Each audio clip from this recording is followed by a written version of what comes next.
compounding interest is the eighth wonder of the world, right? We had 3 or 4 people and we got up to almost 10 million in revenue because like we were just like deeply focused on like, let that flywheel spin, because the more it spins, like just kept compounds and get bigger and bigger.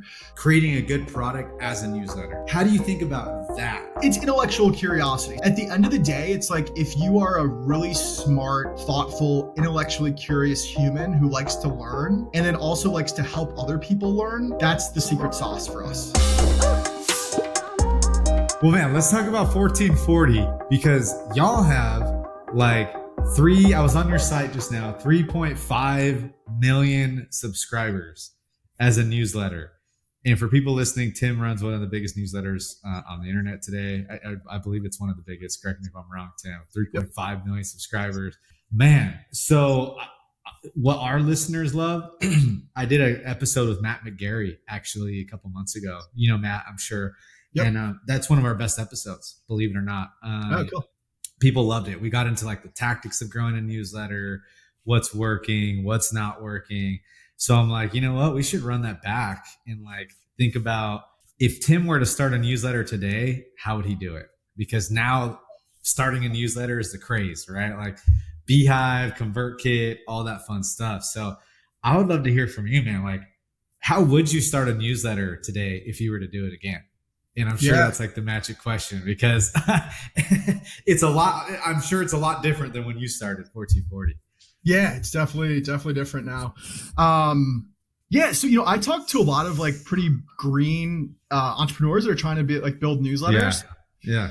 And, I think there's like 2 things here. Like one, so first of all, I'd go very high level here and I would say like, what do you love? Like, what are you passionate about? Like, right. What do you love to learn about?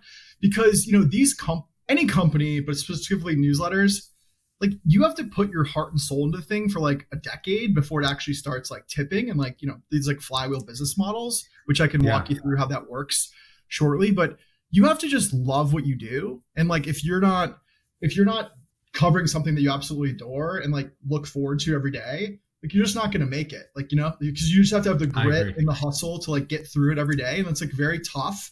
And you basically have to put your head down. And like, as my co-founder Drew says, put one foot in front of the other, like every day for a couple years to even show like signs of like, oh, wow, this might make it. So like before you even start that, it's like, if you're doing that on something you don't love, it's just not going to happen. Right. So I think the first thing I would say is like, make sure that you love the content you're covering and like what you're actually going to do about. I think the second thing I would answer that at a high level is I meet a lot of these founders. And again, like they worry, I think, too early about like monetization and growth. And they break the cardinal rule of startups, which is basically they don't focus on the customer enough. Right. So like they basically like I talk to at the end of every podcast or session, I'll do the same thing here. I'll do it now. I'm Tim at join1440.com. If I can be helpful in any way, email me. I love helping people and I love actually meeting a lot of smart folks through that. But I meet a lot of founders and they have like, the thing about the newsletter space is the whole thing is very data driven and you can see all the benchmark data in the space as well. Right. So like, how you're doing basically. There's open rates, click rates, growth rates. It's all out there. Matt McGarry, who you mentioned, is like best in class at it. He can help you with that. He's a good friend of ours, good partner of ours. I just referred someone to him today because he's just so good at like the kind of 0 to 1,000 or 0 to 10,000. He does that better than anyone. And I think like with all these things, man, it's just like folks just kind of like, take their eye off the ball and they're focusing on the wrong stuff. So how do you just create something that really, really helps the consumer? And like, growth and monetization, none of that really matters. And a lot of these founders, they have a 25% open rate. I kind of got off track there. That's where I was going with the data and the benchmarks. They have like a 25% open rate and they're like, can you help me monetize? And I can walk through the business model pretty quickly here, but this whole business model only works if you have a world-class open rate, which means a world-class retention rate, right? You make pennies. You make pennies actually, I just go with that now. So basically like we are like one of the higher ones, but you basically make like 4 or 5 cents an email, right? On an open per person. Yeah. So Yeah. Correct. So we send out like 3.6 million emails now. We have a 60% open rate. It's one of the highest in the space. So there's like fluff. I see like a piece of like feather flying or something. Yeah. Finally spring here. So Yeah. sorry about that. And yeah, so we make like a nickel every time someone opens it, and that's pretty good for our industry. If you're even smaller, you make much less than that. So these companies are basically the folks are acquiring subscribers for like a couple dollars, right? And if you're making a nickel or less every time someone opens it, you have to have a wonderful product that people love, that they're opening every day or many times a week. Otherwise, the business model doesn't work. So like some numbers for you, right? So like we send 25 emails a month, roughly. We have a 60% open rate. So basically there's about 15 opens a month, right? And then call it a nickel, a little less than that, but a nickel. So like every user's worth that opens is worth 70 cents per month, 70 cents per user per month to us. Yeah. But then they're doing it in perpetuity, right? So like we have cohorts like when we started 6 years ago that they're still opening, like almost like 50% of them are still opening. So they love the product. They're opening every day. We meet entrepreneurs in this space all the time where they're like, I do it once a week. I have one send a week and I have a 20% open rate.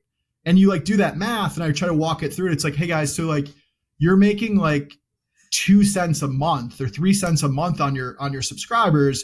If you're acquiring them for $3, that's going to take you literally like a decade to make that back. Respectfully, that doesn't work. So go back to the drawing board, right? So go back to the drawing board and work on your product. So I think that was very long-winded, but outside of like writing about something you love that you want to do for the next 5 to 10 years, it's like focus on the consumer and the product. To me, it's so basic, but I think a lot of people get a little lost and they're trying to figure out scale and all these other things. And then they're like, yo, your product's not that strong. No one wants to read it. Maybe you should fix that before you focus on anything else. Yeah, there's so much that you said there that I want to unpack. It's like the first thing is make sure you love what you're doing because you're signing up for at least a 5-year journey when you start anything new. That's going to, in most cases, make an impact. Yes, there's the Zuckerbergs and the anomalies that they'll start something and a year later it'll blow up. Trust me. But in most cases, that is not the case. And so I have buddies too that want to start a newsletter, and they come to me, they give me their idea and they say, should I start this? And I go, no, you shouldn't start it. And they go, why? And I go, because I know you as a friend and you're not passionate about this. You're going to give up after a month. I'm telling you, but prove me wrong is what I tell them. Prove me wrong, because a newsletter, people think, oh, it's just writing. It's a newsletter. It's easy. But people don't realize it's a lot of freaking work to make a newsletter like work, like it is a lot. I've been writing, I don't even know how many I have, but organically it's grown. I've been in all organic. I've got 28,000 subs on my personal newsletter. And it's incredible. That's incredible. That's incredible. But I will tell you, I worked my ass off to get to 28K. Right? Like honestly, it was just as hard as growing like a SaaS that I've grown. Like it was just as hard. Right. And it was like constant every day. I was posting every day. Now it's like 3 times a week. Right. And like, it's a grind to make sure you keep the quality up to what you want. You're giving insights that people want. You're kind of like optimizing for changing markets, all that fun stuff.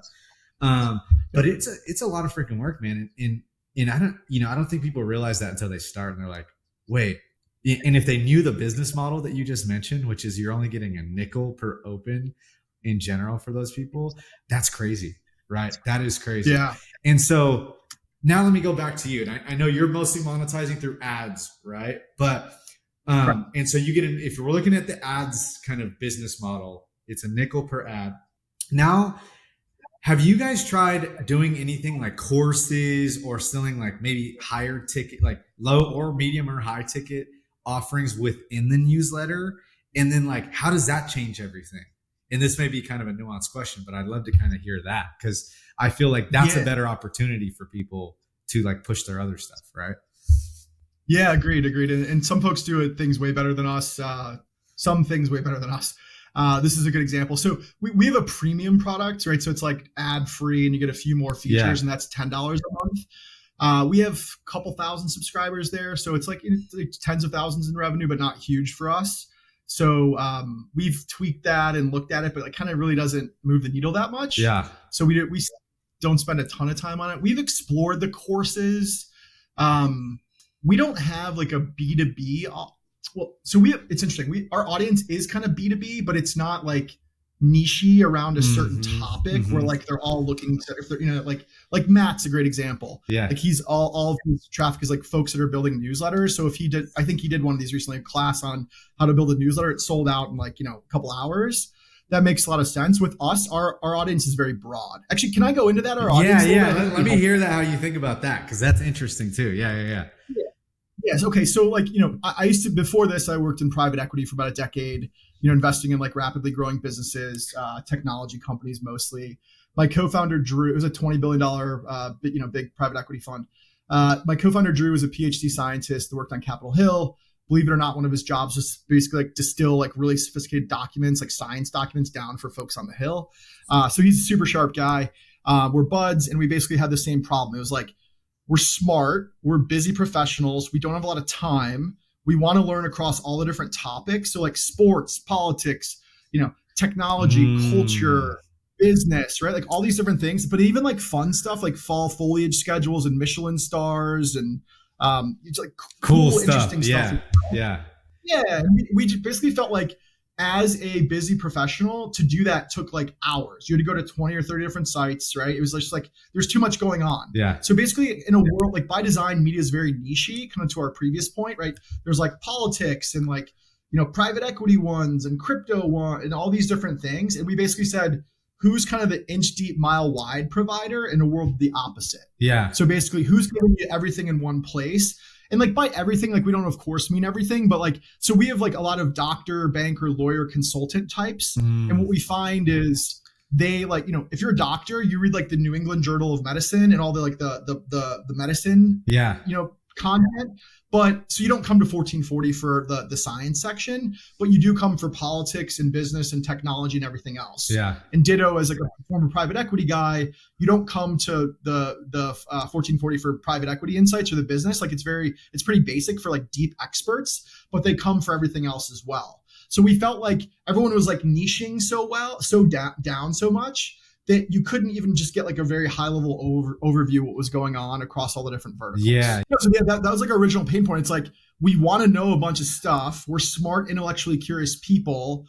We love to be fed knowledge and learn a bunch of stuff, but just we're spending way too much time trying to find it and like pull it all together. Yeah. And then what we found is like when we did finally find a source, like you would go to Google and like there's all that SEO stuff that like kind of like you're like, not helping. Or you go to Reddit, which, we love it. It's very fun, but you're kind of sifting through things to find stuff. And then there's like misinformation on there sometimes. You don't know what to believe. And we're like, again, we don't have a lot of time. Yeah. Can someone just make this easy on us and pull it all together and get rid of all that extra time, stuff that takes time and including like opinions and bias and misinformation. And like, there's a bunch of weird stuff on the internet. Yeah. Right. Yeah. But like people don't want to spend time sifting through. So basically we just said, it's really hard for us. We think the media landscape isn't delivering for us in those two ways. We call it like comprehensive and then just like time saving, impartial, get rid of all the extras.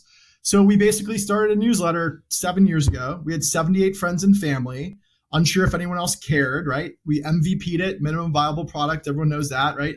And basically we spent the first 2 quarters and nothing else, just making that newsletter kick ass. Yeah. So we did like the first week was 78 and then it went to 91 after a week. Then it went to 104, I believe it was. So like, even though it was very small, we had early evidence of product market fit in 2 ways. Like one, the open rate was really high. Going back to my benchmark data, that's the beauty of this industry. You can tell if people like your product by open rate. Instant too, or correct. Within a day period or something. I'm guessing, right? Like, exactly. Yeah, I always tell people like it's like some industries are really hard. Like if you're selling a T-shirt on the rack at a mall, like you don't get to really see like are people picking my thing or not, and like you don't get to get any feedback from them. Where with the newsletter, they press reply and it goes to your inbox. All the newsletters still go, all the replies still go to my inbox. If you reply to one, it'll come to me. Like, cause I want to hear the feedback. Like, right? Really? What is wow. Yeah. It's getting a lot. It's getting to become a lot now. How many do you get a day? How many do you get a day? I want to hear how many you get a day. So I would say it's, if we cover something like a little, what's the right word? Like Trump or the storming the Capitol or something with Biden's Some election, like politics. something like that. Yeah. Yeah. We'll get 500 emails on a normal day. It's probably 200 to 300 emails. Wow. Most of them are complimentary in nature. Like, I love your service. You're saving me so much time. I'm learning all this new knowledge. Thank you so much. Where have you been all my life? But then a lot of it's like really helpful feedback where like we've actually changed our positioning changed our product from the feedback, right? So like that's the stuff. It's like gold, and like these customers, like that's what's so cool about the digital environment is they just press reply and they tell you like why they like your product or why they're unsubscribing or why they love you, right? It's like it's huge. Yeah. So so we just took that feedback over and over again and then just iterated on it and focused on nothing else for the first couple quarters. And then when we got through it, it's like we had a 60% open rate, which is like the highest, one of the highest in the space, which we still have today. We've had that since our inception. And we were like, oh wow, people really like this thing. And then only then did we, when we had like the world-class open rate and retention rate and click rates, then we said, okay, let's see if we can turn this into a business model. And then we focused on this model's three things at the end of the day. Right? It's basically write a kick-ass newsletter that delights your customers. Yeah. No matter what niche you choose, that's the most important thing. Without that, nothing matters. Number two, you monetize it. So basically you have this audience. For us, we're really lucky because, these intellectually curious professionals like me and Drew, now there's 3.6 million of us, where luckily they're about a third of them have a graduate degree versus about 10% of the United States. It's 50-50 male, female. It's spread almost perfectly across the country. So we have like the coast, but we also have like doctors in Detroit, lawyers in Louisiana, like kind of all, nurses in Nebraska. Anyway, so, we have this really smart audience, and usually, not always, but a lot of times with smart audience, that means affluence as well, right? Yeah. They have money. They like to learn about new products. They can buy new products. So with that, we we partner with brands that want to get in front of our incredibly intelligent audience. So they're like kind of doing the same thing we're doing on the buy side, which I'll get to in a second. But these companies have big budgets. They're deploying them on Facebook and Google and all over the place. They come to us. They know that they can get certain amount of clicks or conversions for that the amount they spend. And as long as it's profitable and we're delivering for them, they continue to spend. So we've had customers for like over 5 years now, some of our best ones.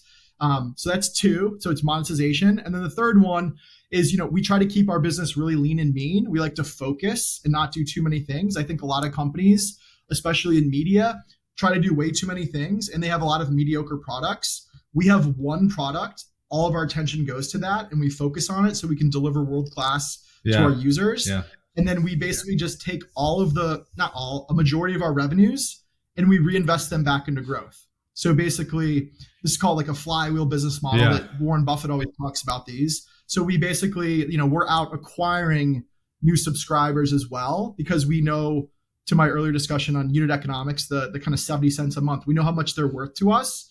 And we're out acquiring them on all the different channels: Twitter, Facebook, Instagram, TikTok, all the places. Yeah. And we're adding about 250,000 new subscribers a month right now. Wow. And I have so many questions on acquiring subscribers, right? Because you have to acquire them and then you have to keep them happy. I feel like that's any business, right? Like, acquire your customers, keep them happy. Like, those are the two things. And for you, but what's inevitable with newsletters is churn, right? Like, people are going to unsubscribe, all that fun stuff. So, and I think I've heard someone else, like Sam Parr, talked about the hustle, where like newsletters, once you get to that big point, like, you're getting a crap ton of people. Percentage wise, it's not a huge percent, but it's still like tens of thousands after every send that are like maybe unsubscribing, right? But after 3.5 million, that's actually nothing. So how are you dealing with that churn? Are you just saying, hey, we're gonna just make sure we're still like always acquiring, right? And then on the churn side, is that how you're dealing with it? Or are you saying, is there mechanisms we can put in place in order to get these churn people to come back? Like, how's that whole playbook work for you? Yeah, absolutely. So there's a bunch of strategies I'll walk through, but the biggest one by many orders of magnitude, I don't know if it's 3 or 5 or 6, is a kick-ass product. It always comes down to that. Right. Yeah, exactly. Yeah. People love your product and you like put your heart and soul and love into it like our team does every day, and you have like the highest open rate. It's because people really enjoy the product. To just keep like feeding this fed horse, like, we try to do what we want as consumers. So basically, like when we're doing our little section, like top 3 sections, like we'll read it and be like, okay, so this happened with Tesla today or whatever, right? And then like a curious human is like, okay, well, I wonder the 42,000. There's 42. That's a good one. Elon cut 42,000 jobs or something crazy. The charging like the head of the chargers. Yeah. Right. So it's like, most people just say that. Like for us, it's like, well, how many chargers are there in America? How much, like, what's Tesla's share of it? Right. So like we try to like be way out ahead of thinking like, what's an intellectually curious person going to ask next as they're exploring this? Yeah. And then we pull that into our copy. Right. So like when we summarize these stories, like it's like we're thinking 3 or 4 steps ahead. And that's what our users love about us. So it's like, thank you. Like you guys are thinking for me. I don't have to do that anymore. I'm getting smarter and smarter and smarter. And like, it's like so efficient with my time. Yeah. So that's like one of the things, like, so we have all these, I can walk through like these incredible retention strategies we do, but like at the end of the day, if you're not delivering a kick-ass product, like it doesn't really matter. Right. So like, we do them all. Like, so, we have drip campaigns, and I mean, to give you some numbers, like 20% of emails, like when you start, 15 to 20% don't make it through. It's a bad email. It goes to spam. There's a lot of black boxy stuff with emails that just unfortunately aren't great. So if you acquire 100 in a cohort, you're basically down to 80 already. Wow. And then to your point, like, even though our product is very wide reaching and like applies to a lot of people, it's not for everyone, right? Yeah. We have people that like, some people are like far right, some people are far left, and they think like some people think we're far left, and some people think we're far right. It's fascinating. So we get some people subscribe for that. When do they post from the same? When do they think that? Like, is it just because you cover a certain topic and like they read something inside of it that's like, oh, that means these people are woke or something like that, or oh, these people are like super right? Like how are they basically coming to that conclusion? Yeah, so just reading their emails every day, I think I can answer this pretty well. Okay. I would say, so we try to be, we call it like as unbiased as humanly possible with all of our writing. Obviously, you can never be truly unbiased because there's so many inherent biases people have, but we try really hard to just say, like, this is what happened. Here's the source documentation. Go read it yourself, but it's like there for you. There's a bunch of these media ratings agencies, and we're like dead middle in all of them. Like we're like the poster child for like right down the middle. Not even down the middle, it's just like facts first, like here it is. Versus trying to push like a narrative or whatever of like, hey, you should lean this way or lean this way. Yeah, okay. Yeah, and it doesn't mean people on our team don't have opinions or like believe like they clearly do, but I think one of the things is the whole news ecosystem has gotten so like polarizing, like, far right, far left, all this. There's this like growing middle of people that are Democrats, independents, and Republicans. We have about a third of each of those that are just like, hey, I don't care. Like, I don't want your opinion in everything I read. Yeah. Like if I want a great opinion piece, I'll go to the New York Times, the Wall Street Journal, or wherever. But like, I don't need it in everything I'm reading. I'm trying to learn here. Yeah. Right. So like they're getting frustrated with that. So because of that, they're I think a lot of the folks, like maybe if you're in like your bubble, like if you're reading all like far left news or all far right news and you look at us, you're like, oh, those guys are on the other team, even though we're really not. So they're like, oh, they're far right, they're far left, unsubscribe, which that's fine. Like it's going to happen. You can't serve everyone, and like we shouldn't try to serve everyone.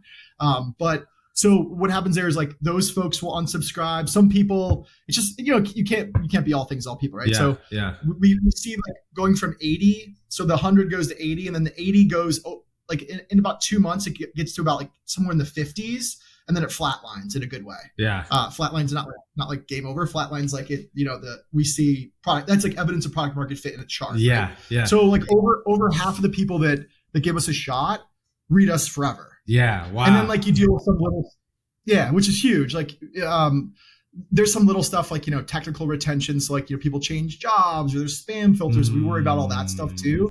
But at the end of the day, the biggest thing is like delivering a world-class product. And then on top of that, we have, we work with these partners to help us get us in the inbox. And if If there's a spam problem, they'll call the Yahoo and be like, these guys are good. Don't do that. There's Yeah. all these like professional ways you can do once you get bigger. But again, like if you're not up in the millions of email subscribers with like a 50+% open rate, none of this stuff matters, right? Like it matters a lot for us, like now that we're big and we can, invest a little bit of money and see a big return on it. But it doesn't like, we didn't do that until we got up to like, I think 1 million subscribers. That's what I would suggest too. Like get up there first. And then those are like, there's 101, 201, those are like 401 problems, not 101 problems. Yeah. Yeah. And question for you, my background is mostly I dabble in newsletters, right? Like I have my own 28K organic, like, and I'm a big like content person in general, right? However, one thing that I'm curious about from you, and I kind of just had a brain fart and lost where I was going, but it was going to be a very interesting question, here it is. When you're building software, because that's mostly my world, when you're recruiting talent, you have the 10x engineer, and you have this engineer. They're like, this person is going to be a 10x engineer.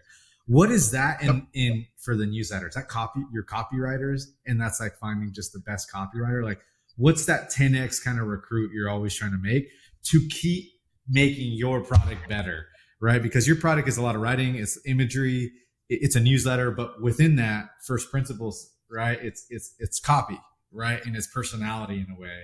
And so how do you think about that, right? Like creating a good product as a newsletter? Because let's say someone wants to create a good product and they're like, well, what do I need to be good at? Which I want to hear from you. This may be as obvious as what we're thinking, but maybe not. So yeah.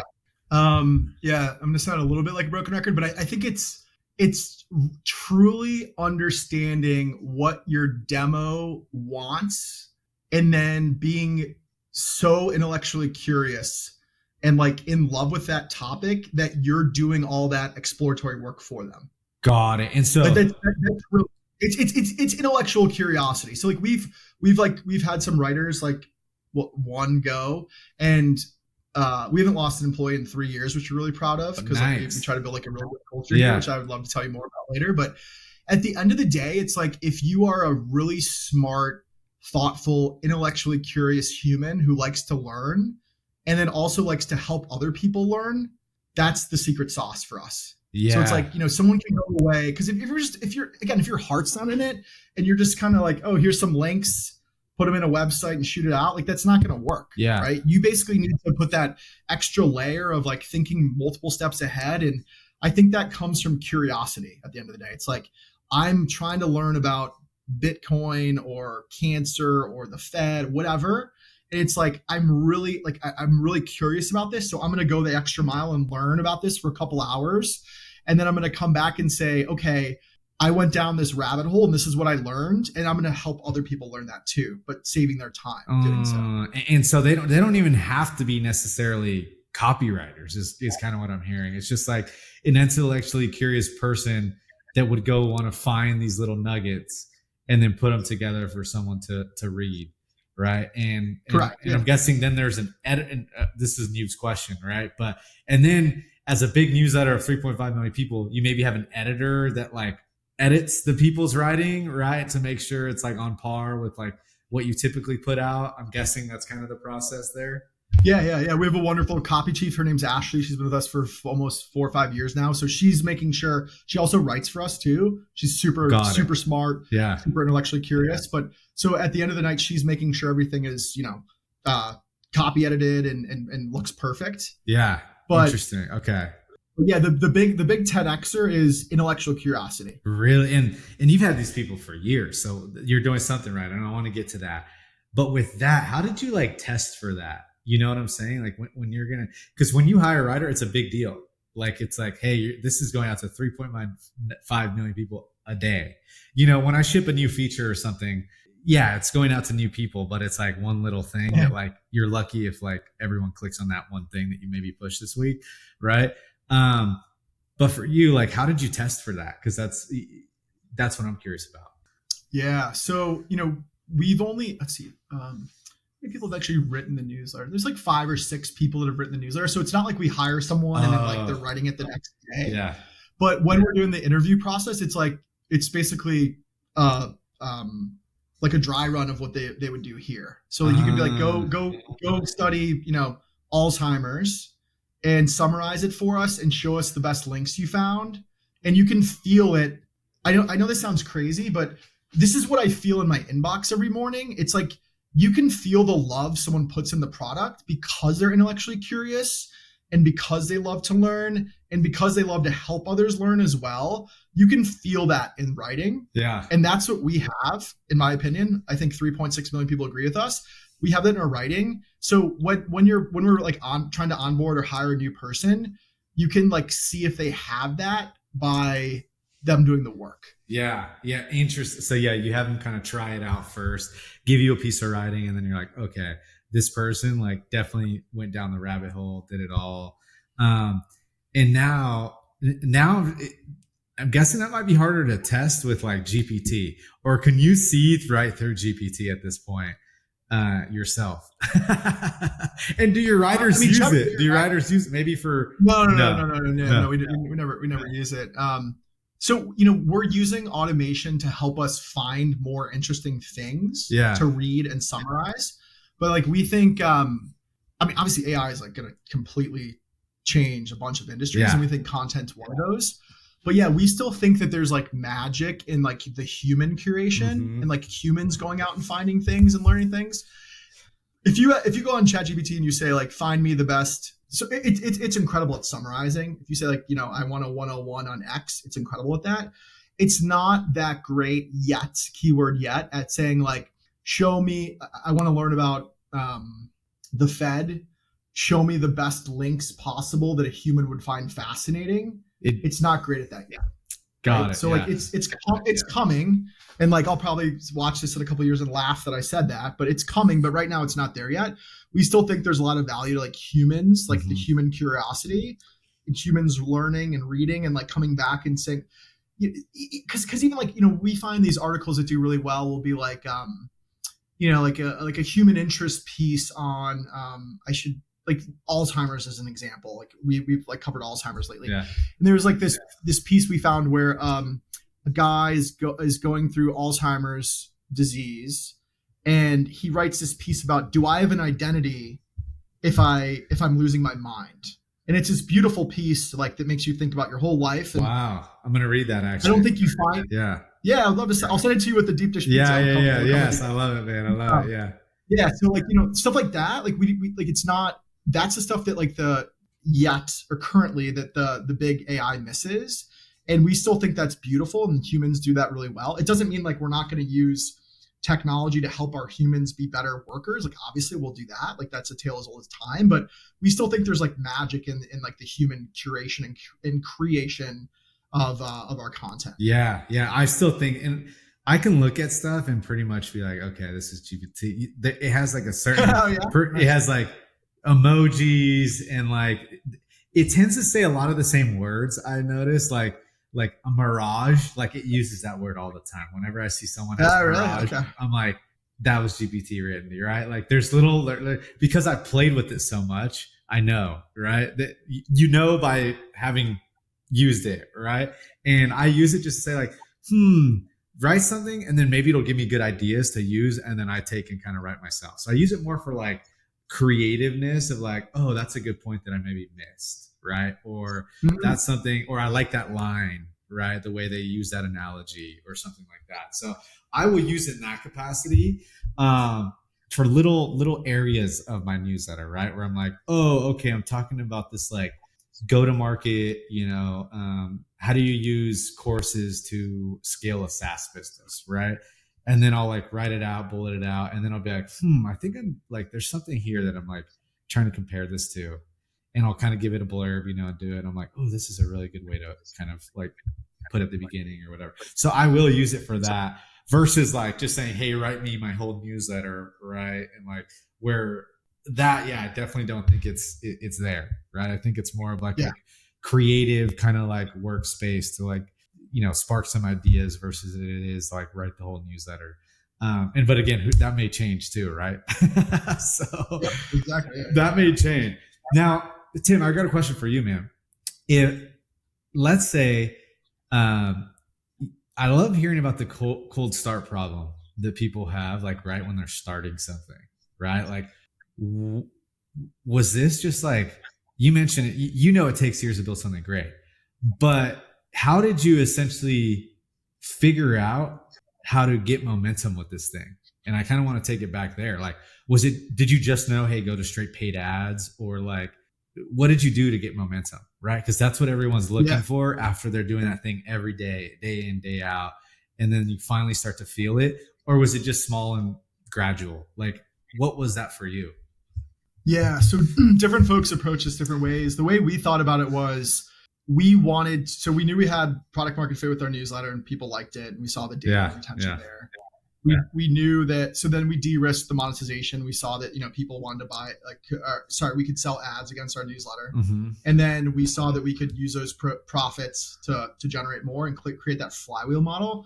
The way that we thought about it, and not everyone thinks about it this way, and there's different successful strategies, but we basically said, okay, we've proven that out. We have the basics of a flywheel business model, which Buffett, I think he's quoting Einstein, which are two not bad individuals to copy, always says compounding interest is the eighth wonder of the world, right? It's just like these numbers get really big. And I think you're starting to see that now with our product. So for us, it was like, we know that the flywheel business model and compounding interest works. How do we get there as fast as possible? So for us, that meant having a lean and mean organization. Yeah. So to reinvest everything. Yeah, exactly. So we had 3 or 4 people and we got up to, I should know this number, almost 10 million in revenue with 3 or 4 people. Yeah. Because we were just deeply focused, and we had some part-time people helping us, deeply focused on let that flywheel spin, because the more it spins, it just kept compounds and get bigger and bigger.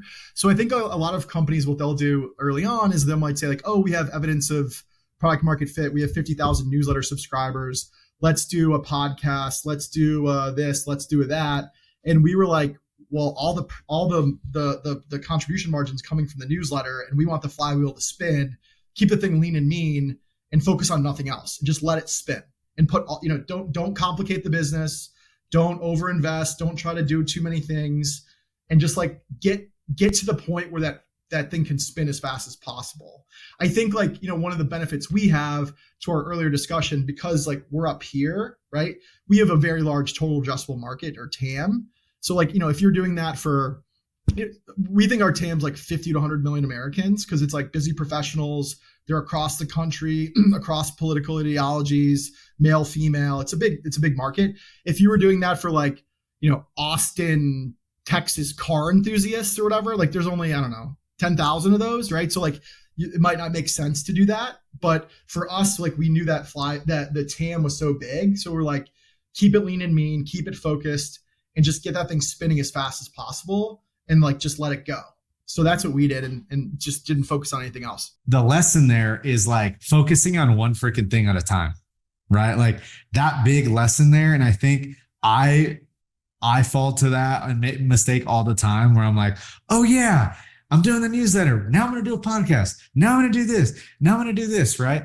And it kind of gets holy shit. It's hard to just do one, man. Yep, exactly. It's hard to do one. And I have friends that make that mistake, and the newsletter, I got to 28K. I'm like, okay, this thing's kind of growing organically. I just want to do it organic, right? We've got a good high open rate. Let's keep it. Then I started the podcast. Right now I'm like, let's integrate the podcast into the newsletter as content to push out. And so we distribute it via the newsletter. So it's podcast is part of the newsletter, right? But it's still the newsletter. And so I kind of use that as my hub to basically push everything out from there, courses, my software, my, every single thing. And so that's crazy from you. And it's a great lesson for everyone that to get to 3.5 million subscribers, sometimes you just got to do the one newsletter, and that's freaking it. Yeah. I think it's hard, and it's really easy to in private equity, we used to call this when the CEOs, the management team's chasing shiny objects, right? It makes a lot of sense.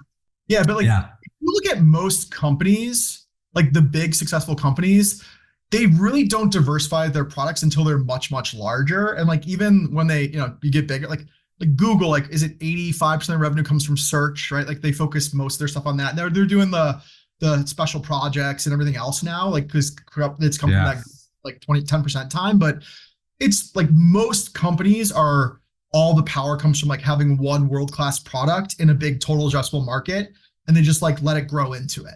Yeah, yeah, and that's why it's interesting because I was from a software perspective too. Like I've been at a company where we had one successful product, we went from zero to 250 million revenue or whatever, and then we launched multiple products right after that. Right, we're like, okay, like VCs are telling us to do multi-products, so we're going to build these other products, and we're going to get a crap ton of revenue from them. And guess what? That was hard as hell, and and it's still hard as hell for that company. I'm no longer there, but the idea is that in that one main product, the first product is still like the cash cow, right? That's still the one that like everyone's buying, everyone's doing. And so it's interesting that you say that because I think a lot of companies got into this whole like, oh, you have to launch multi-product, whatever. And I actually think that's having been through it and tried it, I think it's dumb. I think it's like, no, pour the gas on your main product. There's no way that you've cornered every single part of the market, right? And so it's interesting because there's like you come for private equity, so you probably understand this is like push them to do this one thing, which is multi-product. But at the end of the day, for most companies that I see, it's always freaking still the main product, unless you're Salesforce, right? And like, Sure. or Google, right? But still, even Google, 85% comes from search, So I think it's crazy that a lot of people push this multi-product stuff. In Yeah. my opinion. Yeah. When I was in private equity, actually for a little time, I worked on a candy company, believe it or not. And I remember we were interviewing CEOs for this small candy company, and we had like 50 SKUs, so 50 products. Some of them did 10 million in revenue, some did 100,000 in revenue. And we went to like we hired a new CEO. We got guys from Mars and Hershey's, the best companies in the world. The first thing they all said when they looked at the business was, why the heck do you have 50? Like, what do you do? Like, what, 50 products? What are you talking about? And like, their whole thing was, if Snickers does 700 million in revenue and Bit-O-Honey does 10 million of revenue, which one do you want to grow 20%? And which one do you want to focus on growing 20%? So those big companies, like they just sell those little, like Bit-O-Honey, they sell them off to private equity companies because like they care about getting it from 10 to 20 because it's worth their while. But those big companies are shedding those assets because they're like, we want to put all of our focus and attention and energy on growing the big company 10%, 20%, right? It's huge dollars. Yeah, that's crazy. Yeah, and that's a good way to look at it too. When every founder gets shiny object syndrome, I feel like it's a thing. How did you battle that? Like, because I'm sure a lot of people were like, you need to launch this, or your competitors, what Morning Brew, Hustle, they're all launching courses and a bunch of other stuff. Like, how have you dealt with that? Do you just not worry about what they're doing, or is there something you go through where you're like, it doesn't matter, man, we're just going to do this? Like, how do you mentally go through it? Yeah, I think it's a couple of things. One, it's like, I think like focus on the customer, not the competition, right? Like the markets are very large, and as long as you're providing a wonderful service, you don't really need to worry about, I mean, you do, but you don't need to over worry about competition. So I think that's number one, especially in our industry. Like, this isn't a winner take all industry. It's not like, there's no second LinkedIn, like social networking for professionals. Everyone's on LinkedIn. With newsletters, some people get 30, some people get 3. Like, it's not a winner take all industry. So I think it's like all about focusing on the customer. I think the second thing too is the profitability, especially in media companies. I think like just because you're growing employees and sometimes revenue doesn't mean like you're growing long-term profits. So a lot of these companies, they expand into new markets, and there's no profits long-term there. And, we're basically bootstrapped. We're not like a venture capital back, like go to the, SoftBank gave us money, go crazy. We don't do that. Like we built like a very durable, profitable business model that again, like compounds every month with our Flywheel model. So we just look at it and it's like, okay, we could launch a business a science newsletter, like, a podcast, but it's like, it might add a couple $100,000 in revenue, but we have to like hire 3 more people and complicate the business. And then you like look at the P&L, like we do the work. You look at the P&L and you're like, all right, so in year 4, it might add $200,000 of EBITDA, but we had to invest $1 million to get there. It's like, why would you? Like, that doesn't. Yeah, like who cares, right? Yeah. Again, I will say though, like if we had a smaller total addressable market, if we were doing Austin, whatever I said earlier, or even like maybe like Yeah. just Texas, I think that's different because you can only get it so big and then you have to go out. But for us, we look around and like we think there's a lot of room to go because again, we're like up here, third to third to third, 50-50 male, female. Like we think there's a large TAM. So like we're just Yeah. like, you have that successful product that's like wicked profitable and has a huge contribution margin. Like, why go chase these little things when you have the? I mean, it's kind of like the Snickers and Bit-O-Honey. Why go get Bit-O-Honey when you could just keep going on Snickers, right? Yeah. Yeah. And yeah, it's such a good lesson for people there that are listening, which is like, staying focused on the one thing. Especially for those that want to start a newsletter that might be listening, right? Like if you're going to start a newsletter, just focus on the newsletter. Like, just focus on the newsletter. But I'm sure, Tim, throughout the years, you've had some newsletter ideas for like specific, more niche newsletters.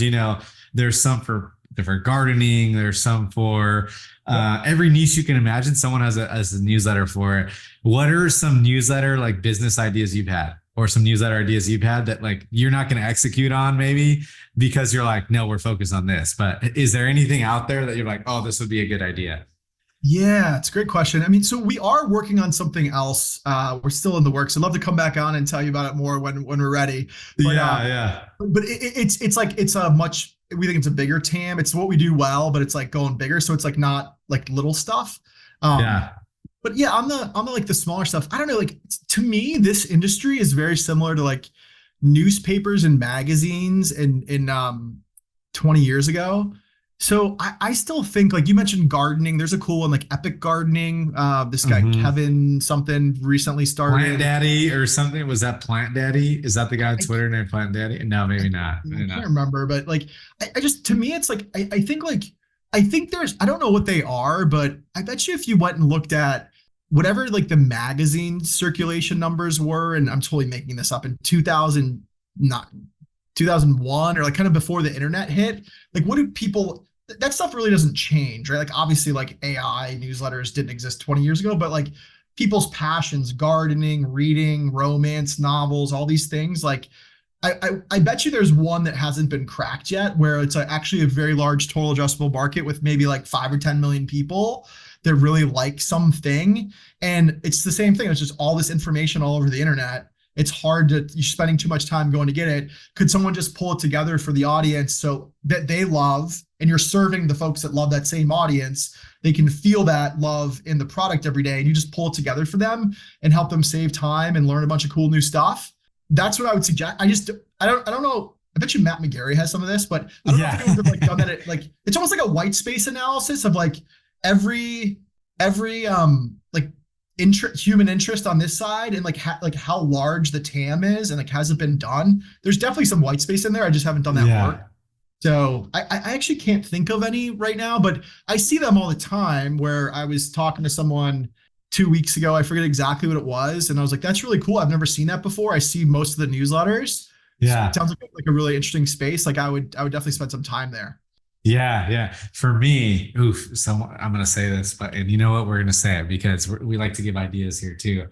But if I wasn't so busy building my current company, Distribute, right, software product, what I would say, I would start this. I even thought about starting this on the side, but then I said, nope, no shiny object syndrome. Like, don't Yeah. do this. Kill gets on your gun. But dude, I think a killer newsletter right now, and maybe there is one that's killer. I haven't found it. Is one for like F1, right? Huh. F1, because F1 is huge on Netflix. People love it. They love there's so many intricacies to it. The drama for the drivers, how they build the cars and like all the Yeah. Totally. intricacies, right? Like the engineering that goes into it is insane. Think how many people like cars. It's basically every dude that likes cars likes F1. Yeah. I think that's a You great, know, wonderful idea. yeah, and then you can make it fun, like like the 1440, Milk Road style, where it's got Totally. jokes and memes and all that. Dude, that would be a killer idea. I I'm think like, I totally agree. I'm trying to think. I don't think I've seen that, and yeah, the demand's going to be growing like crazy as I come to like Austin and Miami and everything. So I think it's and pretty cool too. You can like go to Google Keyword Planner. We use this all the time. So Google Keywords, yeah, like you can actually go see like the search demand for certain things. I bet you it is. Yeah, Yeah, absolutely, because it's like yeah, getting it's bigger. pretty bonkers. Yeah. And then if you think about a lot of, I mean, it's a range of people, but a lot of people that watch that stuff too, like their average income, I bet is huge, Huge, very right? high. Absolutely. Because it's a cars, and TV people who like cars have like, or middle class, upper middle class kind of stuff is what you would think, right? What I would assume. So I bet you that too. There's definitely some great stuff in that business model where you can sell like, I don't know, F1 related stuff, merch, all kinds of crazy stuff. So if anyone's listening, someone start that. Let me invest though. Let me invest because make Andy proud. Make Andy yeah, proud. make me proud and let me invest because someone should go do it. I just don't have the time to. Yeah, so that's a good idea. Well, Tim, it's been amazing, man. Yeah, man. So good talking, Tim. Dude, we'll catch up. I'm actually talking to your team later this week too. So Okay. I'll let you know how that goes, man. Yeah, we're gonna do a whole LinkedIn like masterclass thing. So All right, I'm awesome. talking to them When on you send that Thursday. email, send me your address too. I'm gonna send you some deep dish. Oh yeah, send me yours too, because I'm gonna send you this ice cream, dude. Nice, and hey, don't be eating it all one place, Tim, because yeah, be careful, man. I'll be careful too. Yeah, exactly. All right, man. I'll talk to you man. soon, Awesome brother. stuff. Thanks so much for All the right, time. man. Talk soon. You're the man, dude. Later.